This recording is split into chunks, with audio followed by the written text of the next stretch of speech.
it is now. Okay. All right, so conventional current. Does anybody want to read that out loud? Okay, let's read it, Mitchell. It would be a while before anyone knew about electrons. When the rules of this game were being set, close to 1800, everyone assumed positive charge flowed in the circuit. Be clear in your language. Conventional current traces the path of positive charge. Electron current tracks the path of the electron flow, and it is opposite to conventional current. Okay, every year when I teach this, I'm a little bit embarrassed by it. It's kind of an embarrassment of physics. Why? Okay? All right, now, they used to think positive charge flowed.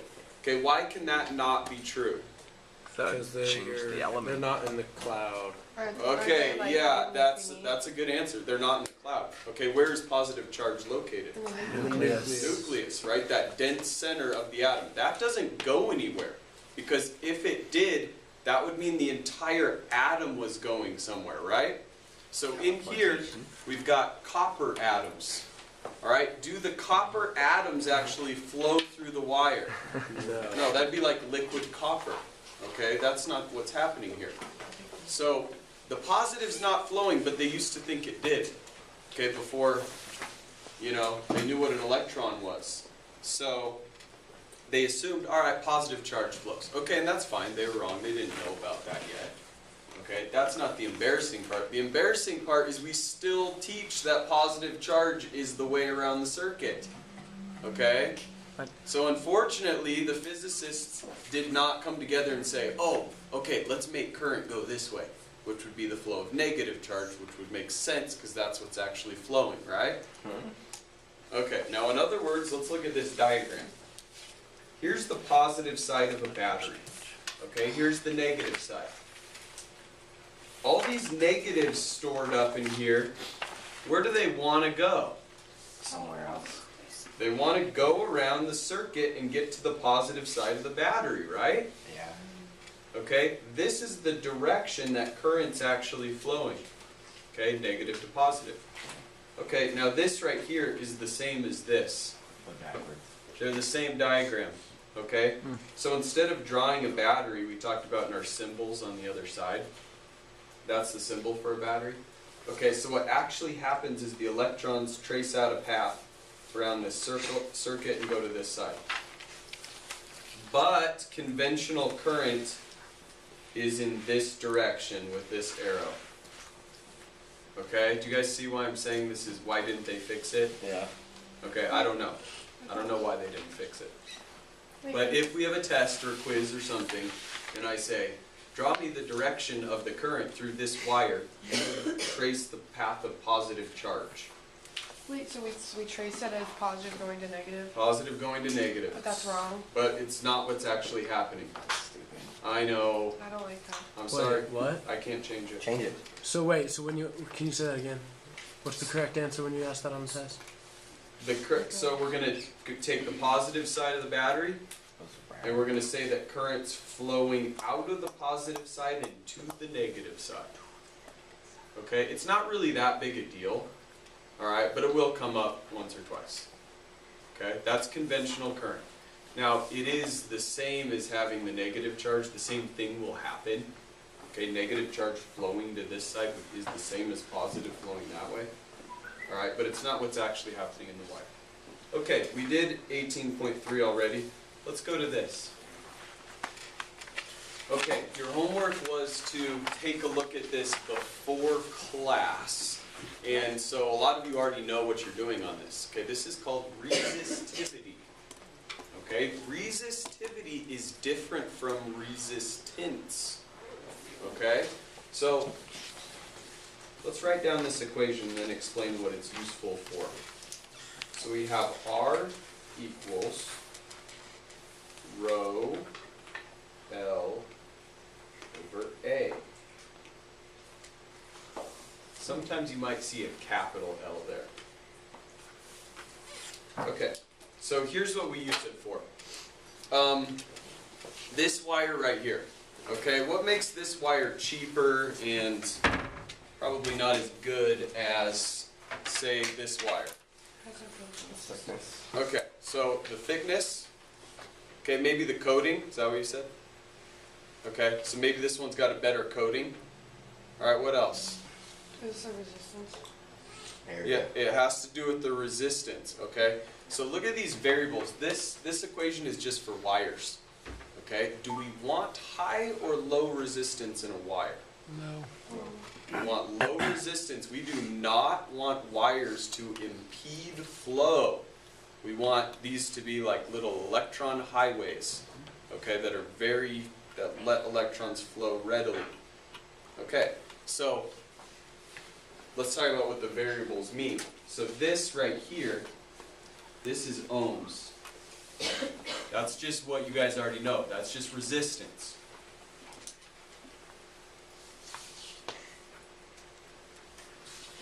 Okay, and it's for a wire or cord, lamp cord, something like that. And here's what affects it. First of all, let's start with the easiest one, length. What do you suppose this has to be measured in? Meters. Yep. Okay, so if we increase the length, what do we do to the resistance? Okay, the resistance is going to increase as well, which makes sense. Longer cord, more resistance.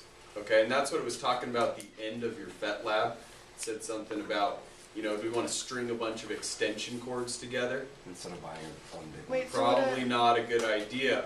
Okay. would a 200-foot cord have like a higher resistance, but all the 50-foot cords would have a lower resistance? Like all together, they'd have a lower resistance. Well, I Or can't is it remember like- exactly what the question was asking.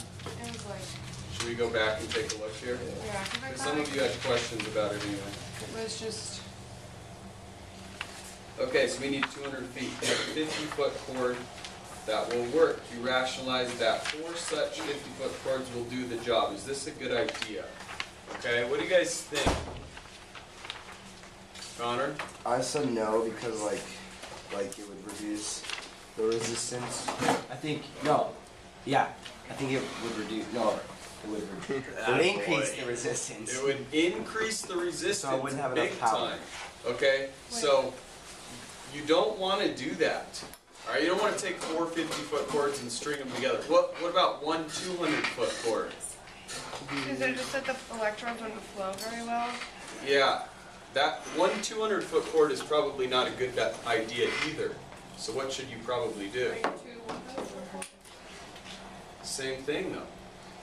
You probably should. Wireless Not your electricity. ground. You should probably use a battery-powered. Wireless Stereo. electricity.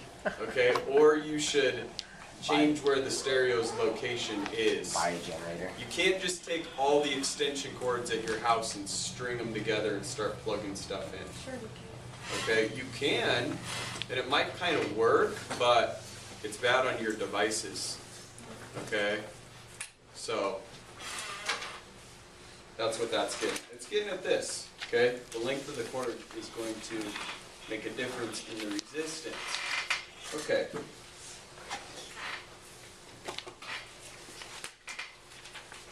A is area. All right, now what's it talking about with area?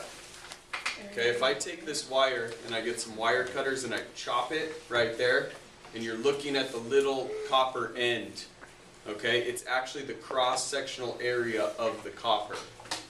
What do you suppose that has to be measured in? Meters squared, okay, which is an inconvenient unit, but we have to be in standard units for our equations to work.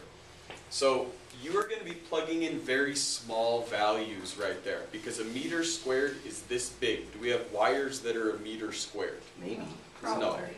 Well, maybe. I can't think of anywhere, but maybe. Okay. What about- We're talking fractions of a meter here. Okay, even this one, right? If I cut this on end, okay, the wire inside there, there's actually 3 Yeah. sharing the space. We're talking about the resistance of one of them. So we have to find the area of the plug. So when there's like a bunch of wires in there, we're Yeah. not gonna deal with that. One. We won't really, yeah, you don't have to worry about that. Okay. All right, now let's do a problem with this. Okay. Wait, what is it?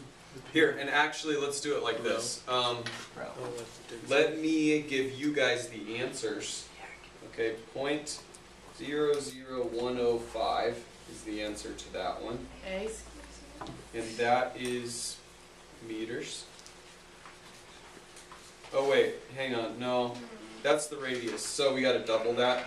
So the answer is 0.0021 meters. And that's diameter.